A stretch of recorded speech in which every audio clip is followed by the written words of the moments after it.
Hi అండి అందరికీ welcome to my channel అమ్మతో రైతురిని బ్లాగ్స్. ఈరోజు వీడియో వచ్చేసి ఏంటి అంటే ఎంతో రుచికరమైన టేస్టీ అయిన బీరకాయ పప్పు ఎలా చేయాలనేది ఈరోజు ఈ వీడియోలో మీకు చూపిస్తాను.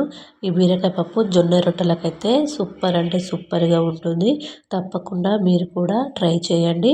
జొన్న రొట్టెలోకి ఈ కాంబినేషన్ అయితే సూపర్ ఉంటుంది అనమాట. నేనైతే పావు కేజీ బీరకాయలను అయితే తీసుకున్నాను. ఇలా నీట్గా కడిగి పెట్టుకున్నాను. ఇప్పుడు ఈ బీరకాయ మీదున్న పొట్టునైతే మొత్తము తీసేసుకోవాలండి. చూడండి, నేనైతే పొట్టునైతే మొత్తము తీసేసుకున్నాను బీరకాయలను. చూడండి, పొట్టు మాత్రం ఏమాత్రం ఉంచకూడదు, మొత్తము తీసేసుకోవాలి. ఇప్పుడు వీటిని చిన్న చిన్న ముక్కలుగా అయితే కట్ చేసుకుందాము. బీరకాయలు కట్ చేసేటప్పుడు బీరకాయ చేదుగా ఉందో లేదో ఒకసారి అయితే తినైతే చూడండి. అలా బీరకాయలు చేదుగా ఉంటే పప్పు అనేది చేదుగా వస్తుంది. ఒకసారి తిని చూడండి.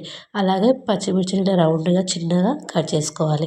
ఇలా కట్ చేసుకోవడం వల్ల పప్పులోకి అయితే బాగుంటుంది.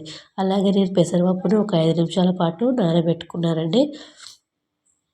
ఇప్పుడు ఒక గిన్నెలోకి అయితే మనం కట్ చేసి పెట్టుకున్న బీరకాయ ముక్కలని, పచ్చిమిర్చిని, అలాగే పప్పును కూడా వేసుకొని ఒక 2 గ్లాసులంత వాటర్ అయితే వేసుకోవాలి. ఇప్పుడు అందులోకి అలాగే కొంచెము పసుపు, ఒక చెంచాడంతా ఆయిల్ కూడా వేసుకొని టేస్ట్కి సరిపడినంత సాల్ట్ కూడా వేసుకోవాలి. ఇలా మొత్తము కలిసిన తర్వాత స్టవ్ ఆన్ చేసుకొని స్టవ్ మీద ఈ గిన్నె పెట్టుకొని 10 నిమిషాల పాటు పప్పునైతే ఉడికించుకుందాం. చూసారండి, పప్పు అయితే ఎలా మెత్తగా ఉడికిందో అలాగే బీరకాయ కూడా మెత్తగా ఉడికిపోయింది. ఇప్పుడు వీటిని పక్కకు పెట్టుకొని ఉంచుకుందాం. ఇప్పుడు కడాయి పెట్టుకొని పోపుకైతే చూసేద్దామండి. పోపు ఎలా పెట్టుకోవాలంటే 2 స్పూన్లంత ఆయిల్ అయితే వేసుకోవాలి. మన ఛానల్ ఎవరైతే ఫస్ట్ టైం చూస్తున్నారో నా వీడియో నచ్చితే సబ్స్క్రైబ్ చేసుకుని లైక్ చేయండి, షేర్ చేయండి. పక్కనున్న బెల్ ఐకాన్ని ప్రెస్ చేయండి. నూనె వేడిన తర్వాత ఒక 7 లేదా 8 ఎల్లిపాయలను అయితే వేసుకోవాలి. ఇది వేడిన తర్వాత అలాగే మిరపకాయలను కూడా 5, 6 వేసుకోవాలి. ఇలా ఇవి వేగిన తర్వాత ఇప్పుడు ఇందులోకి కొద్దిగా జీలకర్ర, అలాగే కరివేపాకు కూడా వేసుకోవాలి.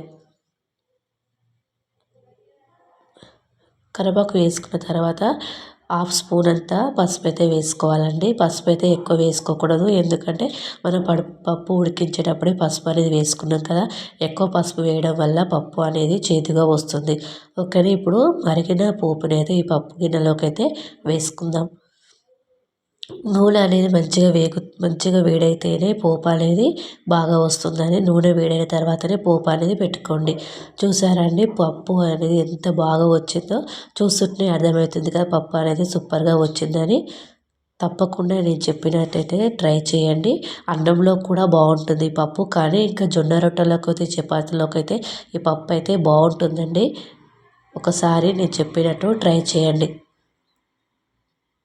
అంతేనండి, ఎంతో టేస్టీ అయిన బీరకాయ పప్పు అనేది రెడీ అయిపోయింది. ఓకేనా ఫ్రెండ్స్, బాయ్.